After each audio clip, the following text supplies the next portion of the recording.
Welcome, friends, to another Wolff Responds. Today, I want to talk to you about one of the first issues that was announced as an object of his attention by the new Prime Minister in Britain. The Labour Party there won an enormous election victory on July 4th. Keir Starmer is the new Prime Minister, and he went on the national television, having won an overwhelming majority of parliament, so that he will be able to push through laws because he has the majority and a big majority on top of it. But what I want to talk about is what he first talked about, and that was prisons in Britain. That's right. You know what he announced? He announced there are too many British people in prison. We are incarcerating too many people, and I'm going to do something about it. I'm going to reduce the prison population. Well, I did my homework and I went and I checked. What is the prison population of Britain? And the way these statistics are kept, what they measure is how many people are in jail per 100,000 people in a country's population. Britain, it turns out, has about 150 people in jail for every 100,000 citizens of Great Britain. And what bothered Keir Starmer, their new prime minister, was that number is higher than anywhere else in Europe. Britain imprisons its people more than any other country in Europe. And he's embarrassed and he's upset and he's going to do something about it. Okay? Now I want you to think with me, what is the prison population here in the United States? Per 100,000 Americans, how many do we imprison? Answer, over 500. In other words, many times worse than Britain, which is worse than every other country in Europe. So let's think a minute. What possible defense could we make of a country like ours that is off the chart in imprisoning people? Well, you might say that's the price we pay to be safe. But when you compare criminal acts in the United States, murder, rape, robbery, burglary, you name it, we're not better than all those countries that don't imprison their people. We're worse. Our imprisonment, if it was designed to make us safe, has failed to do so. What else could we look at?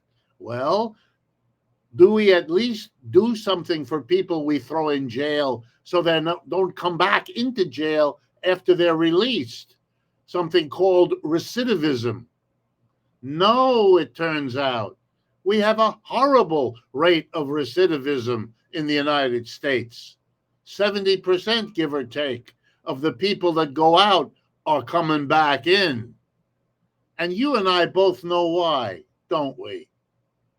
Because going to jail for anybody is being put into a situation where the chances are overwhelming that you will come out more troubled, more damaged, more upset than you went in.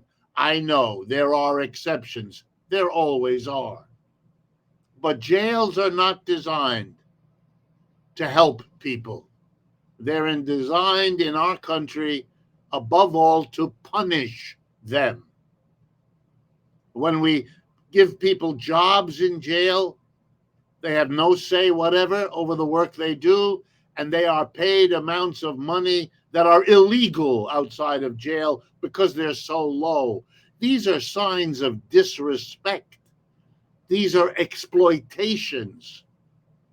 Look, the whole world that knows our Constitution knows that in the 13th Amendment of the United States Constitution, which outlaws slavery, has an exception written into its few sentences.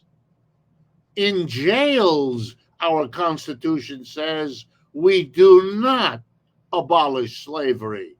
Wow. You think making a free person into a slave when you put them in jail is going to improve how they come out? Well, it doesn't. Our crime is awful. Our crime is getting worse. And we have an institution, jails, prisons, that's not working and hasn't. We're not safer than other countries who don't do it. We're worse off. And now the final step. Putting this many people in jail is unbelievably expensive. We spend many billions of dollars putting people in jail, keeping them in jail, guarding them in jail.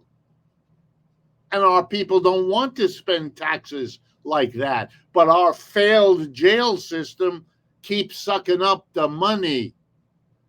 You know what this is? A huge, fat failure, our prison and our jail and our crime situation. Oh, yes, our politicians talk about crime. And how do they do it? By BS, by nonsense. They don't face the numbers I just gave you. They don't dare make the comparison. Look how bad the US would look compared to Europe. We don't dare. We talk about crime as something terrible that we're going to take care of. What in the world is that about? That's the same language that was used 2 years ago, 4 years ago, 12 years ago, 20 years ago, 30 years ago by Republicans, by independents, by Democrats. No one is facing the problem that we have a society that doesn't know how to handle, how to understand asocial behavior, how to help people so they don't become criminals, how to help people to climb out of that situation, how to give them real, honest, respectable alternatives in their lives to criminal activity. We haven't found a solution, but we don't have the ability as a nation to face that fact. I have lots of criticisms of Keir Starmer and of the Labour Party. I'm very disappointed that they aren't much more like the old Labour Party, that they've forgotten their socialist roots and become a party that listens to its major donors. I have that kind of regret about the Democratic Party, too. But I will say this, Keir Starmer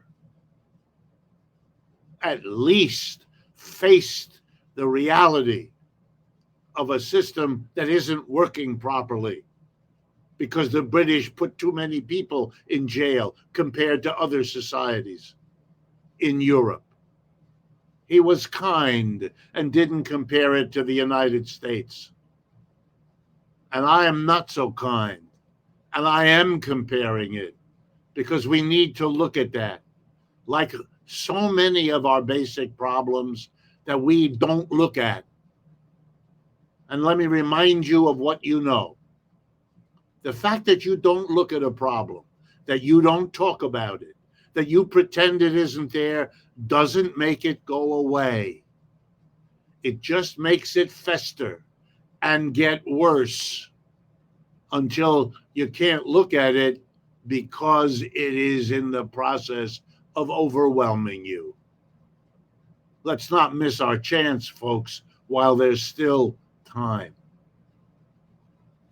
Thank you for your attention. If videos like this strike you as important interventions in the public life of the United States, please share it. That's why we make these videos with your friends, your neighbors, your relatives. And of course, if you can contribute anything financially to help pay the costs of producing and distributing these, it will be gratefully acknowledged, accepted, and made really good use of. And in any case, thank you.